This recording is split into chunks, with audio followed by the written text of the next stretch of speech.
그동안에 창세기 1장부터 12장까지 완전히 설명을 하고 나서 창세기 12장에 들어오면서 아브라함이 등장을 하므로 아브라함에 대한 얘기를 특별히 7번에 나눠서 제가 설명을 드렸습니다.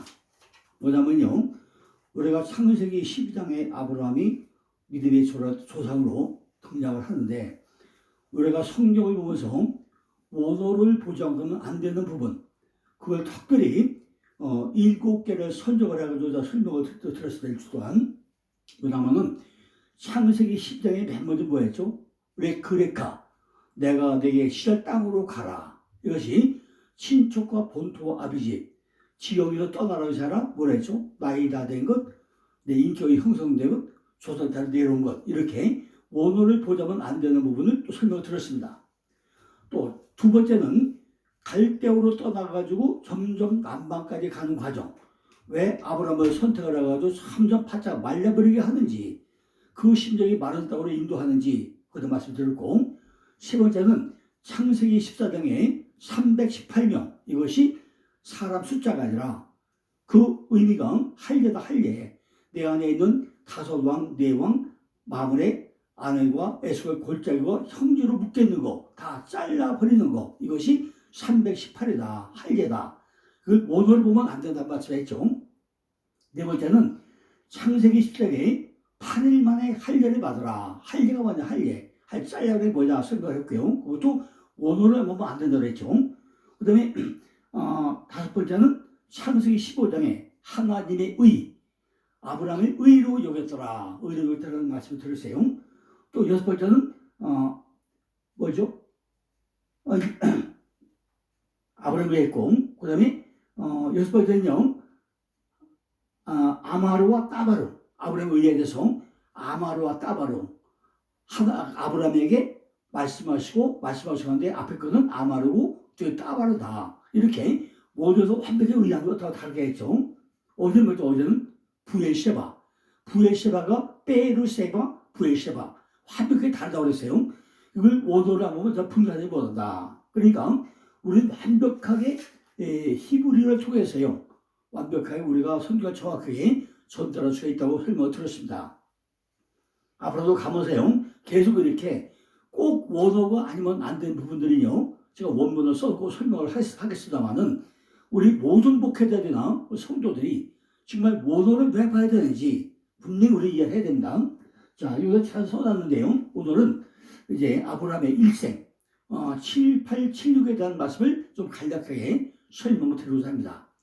우리가 성경을 볼 때 아브라함이 믿음의 조상이잖아요. 그런데 아브라함 전체 일생을 통해서 볼 때 가장 쉽게 전달할 수 있는 것이 78죠. 7876. 제가 계속 말씀드린 대로 제가 2000년도부터 목회자 세미나를 시작을 하면서 지금까지 약 20년 넘게 세미나를 했죠. 그동안에 이제 참 많은 목사님이 거쳐가셨어요. 정말 수많은 목사님이 거쳐가고 나면서 참 지금은요, 그 초창기에 그렇게 많이 오시던 목사님들이 지금은 어디 가서 뭘 하는지 잘 이해를 못하겠어요. 그런데 그 초창기부터 지금까지 제가 전달했던 공식은요, 완벽하게 아주 신학적으로 정립이 되어 있어요. 그죠? 이미 책이 69권 아닙니까? 그 안에 얼마나 많은 분들이 그 책을 구매했겠습니까? 아마 통계를 내가 보니까 약 5만 명의 목사님들이 제 책을 구입을 하셨더라고요. 그러면은 참 그 숫자가 적은 숫자가 아니죠. 엄청 많은 숫자잖아요. 그런데 이분들이 전부 다 목회를 하시는 분인지 어쨌든 모르지만은, 저는 신학적으로 전부 다 정립해가지고 전달하고 있는 부분이 아주 성경 쉽게 바로 이해하게, 이것이 하나님께 저한테 좀 달란트고 그것이 저희 사명이에요. 오늘 보면은 모세오경의 핵심이 뭐예요? 토라인데, 하나님이 천지창조와 인간의 타락과 또 심판과 이스라엘 백성들의 선택과 출애굽을 통해서 하나님께서 정하신 온갖 율법과 제사들도 담겼냐, 이게 뭐냐는 거죠. 이것이 우리가 모세오경, 토라인데, 가장 쉽게 창세기를 설명한다면요, 창세기는 창타시모는 아이야요, 창조와 타락과 심판과 어렸 다음에 누구라고요? 아브람과 이삭과 야곱과 요셉 이야기가 창세기라는 거죠. 이렇게 이런 도표를요 엄청 많이 만들어 놨어요. 제가 창세기반 공부를 하면서요 창세기 또 특별 참고자를 만들었어요. 창세기 전체, 창세기뿐만 아니라 구약 전체 도표를 다 만들어 놨어요. 그죠? 전부 다 장절마다 어떻게 보면 쉽게 외우는지 도표를 다 만들어 놨어요. 초창기에 어디요? 전국 광고에서 우리 집에 와가지고 많은 목사님들이 도표받아 줄 섰었어요. 그죠? 그런데 이렇게 전부 다 도표를 만들면 어떻게 되죠? 성경이 아주 쉬워요. 창타 심어놓은 아이예요. 출애굽해서 율법받아 흠박지는 것이다. 이런 식이죠. 그러니까 아주 쉽죠. 그런데 성경보다 보면요. 인류의 가장 위대한 탄생이 두 가지가 있어요. 첫째는 예수님의 탄생이죠. 두 번째는요. 이삭의 탄생이죠.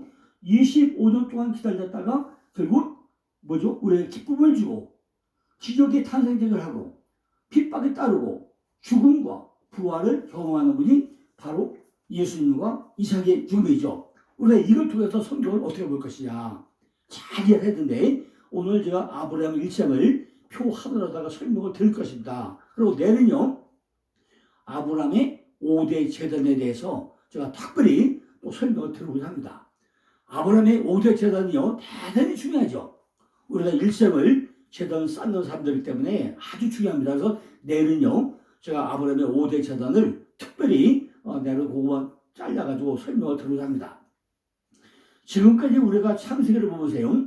우리 성도들의 구원은 아브람과 이삭과 야곱 안에서 하나님의 열심에 의해서 바벨론에서 뽑혀진 모습으로 시작해가지고 예수 그리스도의 죽음에서 연합하고 예수 그리스도의 부활과 승계도 우리가 연합되어 결론을 맺는다는 것은 누구나 다 아는 사실이죠. 이런 전체 구속사의 그림이 바로 아브라함의 생애에서 시작되어진다는 것입니다. 하나님께서 아브라함에게 약속하신 복이 복이 되게 하셨다는 것이었고 이는 예수 그리스도를 두고 하신 말씀이었죠. 조건은요 하나님께서 보여주신 그 땅 바로 십자가죠. 십자가를 해서 가라는 거였어요. 십자가를 통과하고 나면은 복이 된다는 말씀이지만은 이 말씀은 우리들에게 하는 말씀이었다는 거죠. 아브라함과 성도와 예수 그리스도가 어떻게 이어지는가 우리는 잘 또 봐야 된다는 거죠. 그죠? 아브라함과 성도와 예수 그리스도가 어떻게 한 일직선에 놓이는지 우리는 이걸 잘 봐야 된다는 거죠. 아브라함의 아비 데라는요 우상을 만드는 사람이다 다 알죠. 전부 다 우상 만드는 사람이다. 어디서? 하란에서 다 알아요. 그러면 그 우상을 섬기던 사람이 데라뿐인가요? 우리는 우상 한 번도 안 섬겨봤나요? 그죠? 우리도 우상 섬기던 사람이잖아요. 근데 우리가 선택받았잖아요. 그죠? 나중에 보고 나면 이제 이러고 있어요. 솔로몬이 초창기는 대단한 왕이었어요. 그런데 그 애굽의 여자하고 결혼하면서 마음 가운데 우상이 싹 트기 시작해가지고 말년에 마누라 천명을 얻어요. 그죠? 그래서 그리고 말년이 좋지 않잖아요. 이런 것들이 솔로몬에만 있었나요? 아니라는 거죠. 아브라함이 그런 환경 속에 자란 사람인데 그럼 우리는 어떻게 자랐어요? 우리도 우상을 섬기던 그런 환경에 살아온 거 아닙니까? 그러니까 우리도 신앙을 잘 가져야 된다는 거죠. 여기서 아브라함은요 예수 그리스도의 모형이죠. 하나님께서 예수 그리스도를 큰 영으로 만들고 큰 토거리로 교회로 만들어내시고 예수 그리스도에게 바로 바라크 무릎을 꿇고 내 이름을 창백해라 복을 주겠다. 이 말씀이 누구에게? 우리에게 하던 말씀이잖아요. 이 말씀은요 십자가 성취가 이루어지고 십자가를 통과하고 나오는 것이 바로 복이라는 거죠.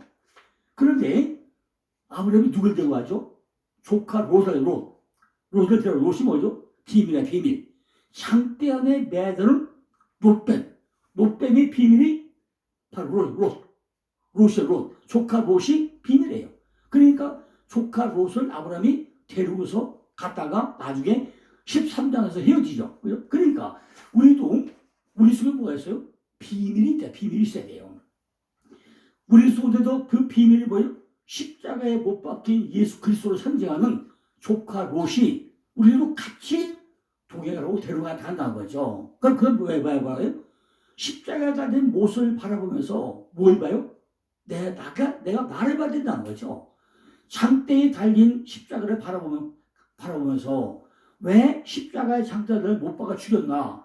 내가 하나 깨달아가면서 자기를 부인하면서 뒤끌려 만드는 십자가로 우리가 들어갔음을 우리가 깨달아 알아야 된다는 거죠. 그런데 그렇게 70세의 갈대로 떠나가지고 하란에 가서 5년 동안 머물렀던 아브라함이 75세에 하란에 머무른 아브라함이 어디로 오죠? 드디어 가나안에 들어오게 됩니다. 가나안에 와가지고 뭐하죠? 맨 먼저 제단을 쌓아요. 그래서 내일부터 제가 특별히 아브라함의 5대 제단 말씀을 들고자 합니다. 맨 먼저 세겜에 들어와서 제단 쌓아요. 그런데 성을 잘 보고 나면요, 원래 아브라함이 어떻게 했죠? 우리가 가야 될 땅이 가나안 땅이잖아요. 가나안 땅인데 창세기 12장 5절 보면은 마침내 가나안에 들어왔더라 그러고 나서 점 하나 딱 찍어놓고 어디로 가죠?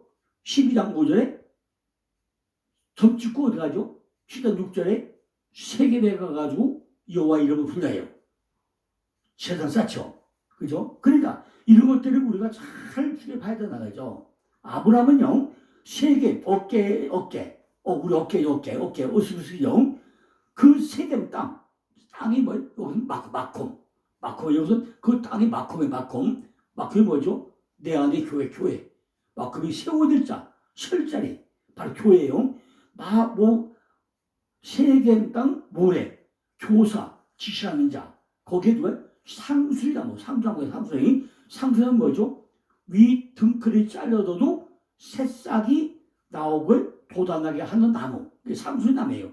그리고 십자가로 상징하죠. 밑둥을 잘라버려도 뭐가 나요? 싹이 나와. 싹에서 살아난 나무죠. 그루터기에서 새싹이 나오게 만든 나무가 상수리나무예요. 근데 그게 십자가를 상징한다고 하죠. 거기에 도착하자 여호와를 위하여 그것을 단을 쌓고 여호와 이름을 불렸더라. 그게 바로 세겜제단이죠. 그것이 바로 아브라함의 첫 번째 제단은 세겜제단이에요.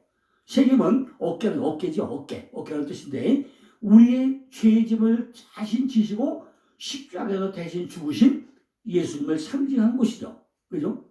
그런데 상수리나무, 가장 강한 잘린 그루터기, 또 그루터에서 새싹이 다시 솟아나는 나무, 거기서 바로 부활을 상징하죠.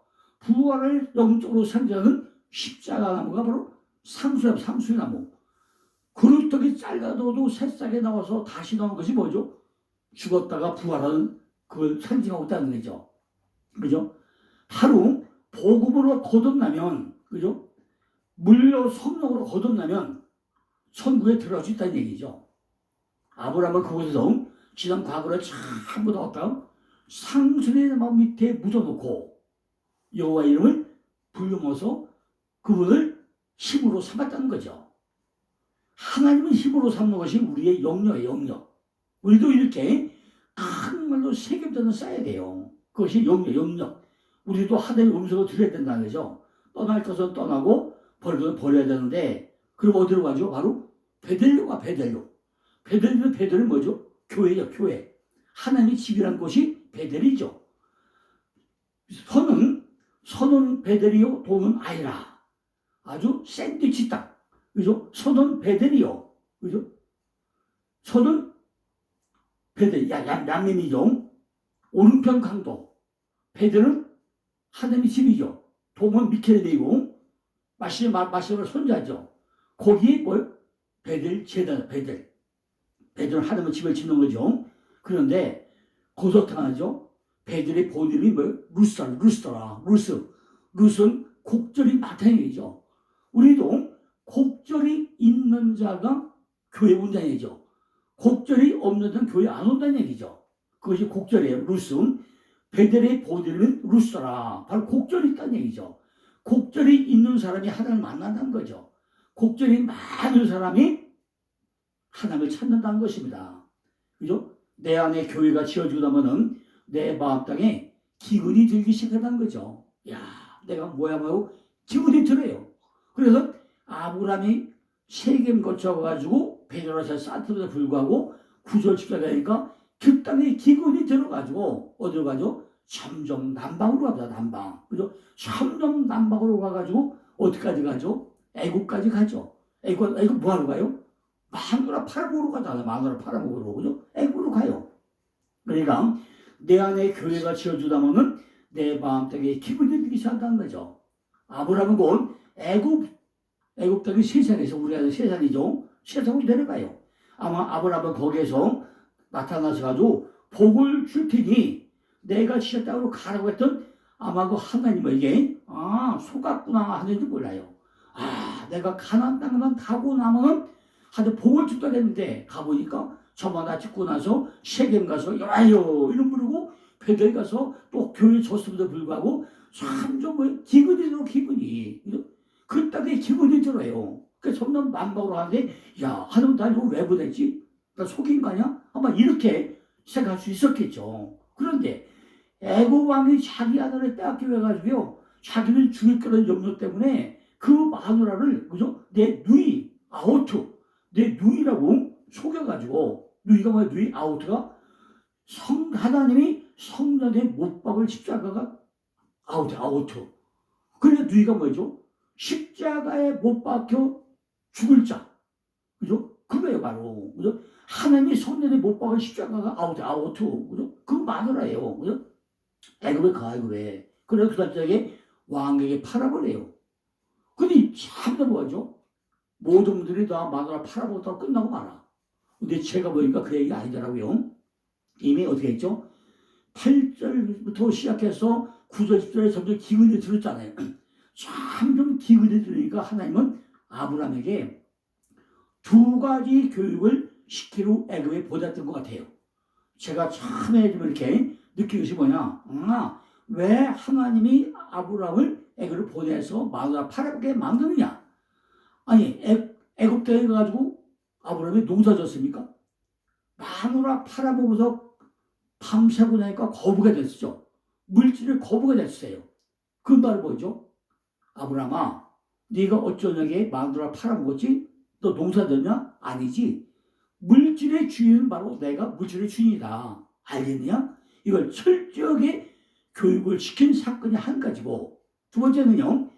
그 당시에 왕인 중에 왕이 누구죠? 바로 아무도 꼼짝 못해요. 그런데 하나님이 밤중에 야 바로야 너 죽고 싶어? 그 선지자 마누라야 꼴방 탁 내려놓으니까 그 다음날 돌 가져가고 내보내주죠. 그러니까 왕 중의 왕이 바로가 아니라 바로 하나님 내가 왕이다. 두 가지를 아브라함에게 교육을 시켰던 걸로 저는 이해를 합니다. 그래가지고 어떻게 하죠? 밤새고 나서 그 다음날 도로 데리고 나오죠. 어떻게 나오죠? 맨손으로 갔다가 기근 들어 갔는데 애굽에서 나오다는 거부가 더 나와요. 거부가 부자가 나온단 말이에요. 그래가지고 13장 가고 나면요. 그것 때문에 조카 롯하고 네가 먼저 내가 먼저 싸움이 벌어지잖아요. 그때 아브라함은 어떻게 하죠? 조카로 이렇게 양보를 해. 네가 먼저 내가 먼저 양보를 해요. 왜? 하나님이 야 물질의 주인이 누구야? 너야 나야? 하면 내가 물질의 주인이잖아. 교육을 시켰잖아요. 그러니까 먼저 양보를 하더라는 거죠. 그래서 저는 하나님이 두 가지 교육을 보냈구나. 저는 그렇게 이해를 한다는 거죠. 아브라함이 큰 부자가 그때부터예요. 아내를 팔아가지고 부자가 됐죠. 그때 받은 하인주가 또 누구예요? 그때 받은 오나스를 마누라 팔고 받은 사람이 바로 하갈이잖아요. 하갈인데 하갈을 통해서 또 누구였죠? 또 이스마엘을. 그래서 창세기 16장에 보고 나면요. 이스마엘이라고 또 하나님이 또 13년 동안 떠나버려요 또. 이런 생각이 또 나잖아요. 우리가 잘 보고 나면요. 아브라함은 물질의 주인은 하나님이라는 것과 왕 중의 왕은 바로 하나님이라는 것을 두 가지 이걸 시켜서 보냈는데도 불구하고 아직까지 아브라함은 정신을 못 차리고 있다는 얘기죠. 자, 보면요. 아브라함이 일곱 생애가 있어요. 일곱 생애가. 대만이 뭐죠? 창세기 11장에서 갈대아 우르를 부름받은 사건이 아브라함 일생의 첫 번째 사건이에요. 두 번째는요. 지금 예대로 하란을 거쳐가지고 베델에 와서 교회가 졌어서 불구하고 제멋대로 살지 못해요. 그죠? 세 번째는요, 애굽에 가가지고 거부에서 돌아와가지고 헤브론에 와가지고 이 애굽에서 물질의 거부가 됐는데 하나님이 물질을 주다는 걸 깨닫고 나서 헤브론 와서 조카를 어떻게 네가 먼저 내가 먼저 해가지고 양보를 하죠. 그리고 어디 가죠? 다시 또 그랄다가 살죠. 그리고 마지막 뭐죠? 부엘시바 갔다고 가죠. 아주 아브라함 말년에 죽어가지고 천국의 헤브론에 자기가 지내죠. 이것이 아브라함의 7개 생애예요. 잘 보시면 갈대우르에서 할아버지 벨에 갔다가 헤브론 갔다가 그랄단 갔다가 부엘시바 갔다가 어디 모리아 자단에 아들 바치고 나서 170년에 죽어가지고 누가요? 헤브론에 장사시다는 것이 7개 생애입니다. 그리고 8가지 계시를 8가지 계시예요. 맨 먼저 선택과 부르심에 대해서 어디서 명하죠? 느헤미야 9장 7절로 8절에 아브라함의 선택과 부르심을 느헤미야에서 설명을 하고 있습니다. 느헤미야에서. 그 다음에 두 번째 뭐죠? 창세기 10장에 내가 내게 지시할 땅으로 가라. 이것이 그렇게 했죠. 그러고 창세기 10장에 뭐하죠? 조카로 타고 네가 먼저 내가 먼저 하고다 난 뭘 보죠? 아브라함아 동서남북을 바라보라. 이것은 뭘 말이죠? 이미 십자가를 보여줘요. 그러고 되죠? 창세기 15장에서 너를 의로 여겼더라 하고 나면서 상속 계시를 내죠. 네 조상들이 200의 계획이 됐다가 분산 돌아오고 싶다는 얘기를 하죠. 그 다음에 창세기 18장이 뭐죠? 우승과 심판의 비밀이 또 18장에 얘기하죠. 그 다음에 하갈과 이스마엘을 내쫓으라고도 하죠. 이삭을 번제로 드리죠. 이것이 7개 계시래요. 그 다음에 아브라함 몇 번 실패한다고요? 7번 실패를 합니다. 맨 먼저 창세기 12장에서 떠나려고 할 때 제대로 순종하지 않아요. 그죠? 다 완전히 안 떠나. 그죠? 뭔가 내 안에 순종하게 했어요. 둘이 뭐죠? 조카 롯을 롯이 또 비밀의 비밀. 조카 롯을 데려가는데 조카 롯이 형이 죽었기 때문에 할 수 없이 데려가죠. 어떤 조카 롯을 데려가요. 그래가지고 분쟁이 나죠. 그 다음에 사례를 누이라고 속이죠. 13장에서 속여가지고 어떻게 하죠? 마누라를 속여요. 우리 누이라고 속여요. 또 제사 실패해요. 창세기 15장에 짐승을 들으라 의로 여기게 했는데 큰 거는 3배를 쪼갰는데 산불 20배 쪼개지 않죠. 그리고 재물 들고 어떻게 했어요? 깊은 잠이 들었어요. 그러니까 하나님이 혼자 어딜 지나죠? 횃불 싸움을 시작했다고 하죠. 그게 제사 실패를 해요. 그 다음에 첫 하갈을 통해서 누구를 낳죠? 이스마엘을 낳게 되죠. 이스마엘 낳아요. 그래서 하나님이 13년 동안 떠나야 돼요. 그런데 또 두 번째, 또 어디? 유일하고 또 속여. 지금 애굽에 가가지고 유일하게 속여서 거부가 됐는데 다시 또 두 번째 또 속여요. 그게 뭐죠? 다 아브라함이 죽기 전에 뭐죠? 사라가 죽고 나서 그두라를 또 후처로 얻어 그두라. 그런데 그두라 후처도 아들 몇 명 하죠? 12족수가 나와요. 그냥 12족수죠. 자, 제단은요, 지금 이야기대로 창세기 12장 5절에 마침내 가나안에 들어왔더라. 그러면서 16절에 세기마다 제단 쌓아요. 그러고 베델로 와서 제단 쌓고 점점 만막으로 갔다가 애꿔서 마누라 팔고 거부해서 다시 돌아오는데 어디로 와죠? 다시 베델로 와요. 다시 베델로 와가지고 제단 쌓고 그 다음에 헤브론 가가지고 조카 롯하고 네가 먼저 내가 먼저 제단 쌓고 부엘셰바 가가지고 부엘셰바 가서 또 제단 쌓고 마지막에 이삭 아들 바치는 모리아 제단 쌓게 되죠.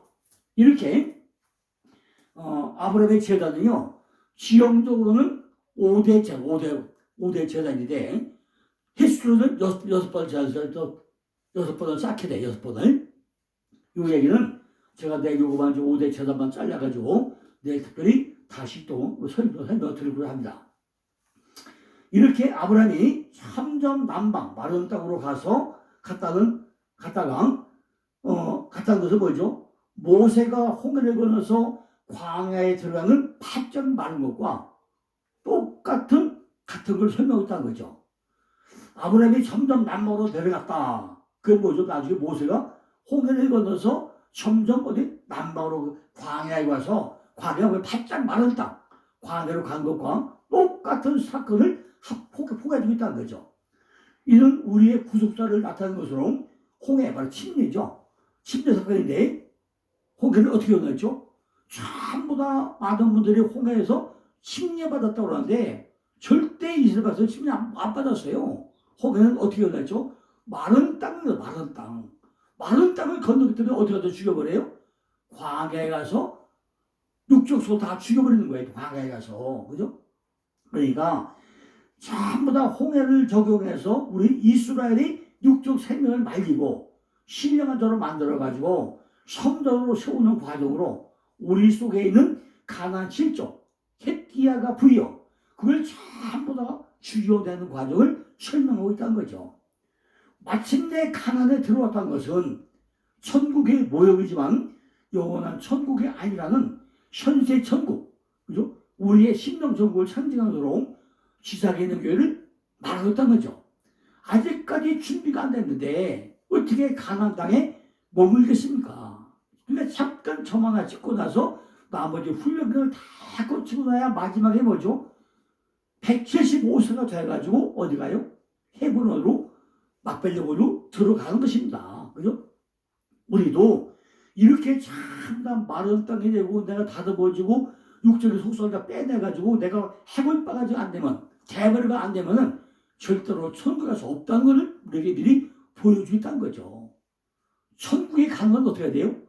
창세기 전체의 마블을 보고 나면요, 내가 해볼 머리털이 다 빠져야 돼요. 그래서 야곱동 창세기 50장 이전에 영어를 할 때 참으로 영어하는 사람이 이 사람이 이스라엘이다. 한번 이름을 불려줘요. 창세기 32절인가요? 야복강에서 야곱을 이스라엘 바꿔쳐서 불구하고 야곱은 하나 바뀐 게 없어요. 돌아서자마자 형을 만나니까 형님의 네가 내가 주님의 것 같습니다. 그러고 또 7번 초래요. 그거 바뀐 겁니까? 안 바뀌어요. 그죠? 그리고 어디로 오죠? 수국과 세계 갔다가 30년 만에 엘변으로 돌아왔는데 오니까 또 기근이야. 먹을 게 없어요. 야곱이 만약에 믿음으로 살았으면 왜 기근이 맺들겠습니까? 그런데 기근이 들어 기근이. 그 어디로 가죠? 애들 보내가지고 애굽에서 곡식산을 지다가 결국은 애굽으로 가. 애굽에서 죽어가지고 어떻게 하죠? 그것도 갔더니 요셉이 대단한 아들이라 가장 좋은 땅, 가장 높은 땅, 고생 땅에다 잘 모셔. 왜 모시죠? 요셉이 17살에 팔렸는데 나중에 아버지를 만나가지고 요셉과 몇 년 같이 살아요? 17년 동안 같이 살아요. 17년 동안. 17년 숫자가 성경에 뭐예요? 가장 복된 숫자가, 그죠? 승리의 숫자가 17, 17 같이 살아요. 그래서 거기서 돼요. 죽어가지고 해골바위가 돼가지고 해골바위가 돼가 누가 미고 나요? 요셉이 미고 나오는데 참 이상하죠. 요셉이 어떻게 미고 나오죠? 고센 땅에서 헤브론까지 가려고 하면요 하루 한 달이면 가. 근데 어떻게 오죠? 홍해를 건너서 광야에 왔다가 유다강 건너가지고 가야요. 그것이 나중에 어떤 일이죠? 이스라엘 백성들이 홍해를 출애굽할 때 똑같은 길을 가는 길을 미리 답습하도록 해야죠. 왜? 그 길이 우리가 가야 될 길이에요. 우리가 천국까지 그런 것이 아니라 애굽에서 반드시 어디 거쳐요? 홍해 거쳐가지고 홍해에서 광야에 왔다가 광야에서 훈련받아가지고 요단을 거쳐가지고 가나안 들어가는데 가나안 또 7족이 있으니까 다 멸해야만이 우리가 헤브론 천국에 간다는 것을 우리에게 예표를 보여주겠다는 거죠. 이렇게 마침내 가나안에 들어왔다는 것은 천국의 모형이지만 영원한 천국이 아니라 현세 천국, 우리의 심령 천국을 상징함으로 지상에 있는 교회를 말하고 있다는 거죠. 지상 교회에 먹을 양식이 없으면 애굽 세상에는 양식이 있기 때문에 애굽으로 나가게 되게 돼 있다는 거죠. 그죠? 우리는 이 땅에 뭘 그저 없을 때 반드시 십자가로 죽으면 사는데 안 죽으려고 그래요. 그죠? 내가 죽어야 살아. 근데 안 죽으려고 그래요. 아브라함은 애굽에 가가지고 양이나 염소나 가축이나 세상 저를 전부 다 치고 가는 한 어린 양과 소, 박하루 그 대속제물, 독생자, 그죠? 이런 걸 전부 다 내죠. 지고 얻어가지고 왔다는 거예요. 뭘 짐을, 그죠? 우리가 원을 들어볼 때요, 아브라함이 아내를 팔아가지고 얻은 이 소유들은 아내를 되돌려 받았음에도 불구하고 깊은 구속사적 의미를 안고 있다는 거죠. 자, 이 모든 것들은요, 십자가를 성취하는 예수 그리스도를 모형으로 우리에게 보여주겠다는 거죠. 아브라함이 자신이 티끌음을 알게 하시고 부끄럽고 수치스러운 존재에도 불구하고 하나님께서 하나님의 은혜로 구원받게 하시고 언약의 말씀을 믿게 하시고 해서 끝까지 견디게 하고 있다는 거죠. 그렇다면요, 하나님께서 아브라함과 이삭과 야곱과 그의 후손들인 이스라엘에게 주시겠다고 한 가나안 땅은 이 세상 땅이 아니라 어떤 다른 땅임을 우리에게 상징하고 보여주는 게 아니라는 거죠. 시편으로 가면요, 하나님께서 주시겠다고 하는 그 기업으로 땅이 이스라엘뿐만 아니라 다른 일에도 약속이 되고 볼 수 있는데, 시편 37편 7절로 37편 9절로 11절, 베드로후서 3장 13절, 계시록 20장 1절에 다 설명되어 있습니다. 그 땅이 바로 우리들의 심령 안에 있는 마음 땅을 말하고 있다는 거죠. 그래서 하나님은요, 아브라함에게 땅을 영광으로 주셔서 불구하고 한 뼘의 무덤밖에 안 줬다는 거예요. 자, 이제 오늘 여기까지 하고 내일은요, 아브라함의 5대자를 설명을 또 하고 나머지 또 이어서 설명을 드리겠습니다. 감사합니다.